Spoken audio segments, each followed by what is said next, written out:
এই যে ব্যাংক মার্জার করা হইল যে 5টা ব্যাংক, এগুলো তো বাংলাদেশ ব্যাংক, এই বাংলাদেশ ব্যাংকের আওতাধীন এবং মিনিস্ট্রির আওতাধীন প্রতিষ্ঠান।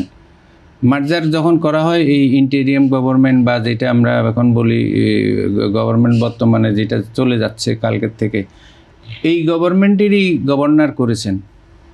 আবার গতকালকে একটা পত্রিকায় আমি খবরে দেখলাম, আমাদের অর্থমন্ত্রী বলেছে যে এটা অসৎ উদ্দেশ্যে করা হয়েছে, সেই জন্য এটা ভেঙে দেওয়া হবে এবং যারা মালিক তাদেরকে ফেরত দেওয়া হবে।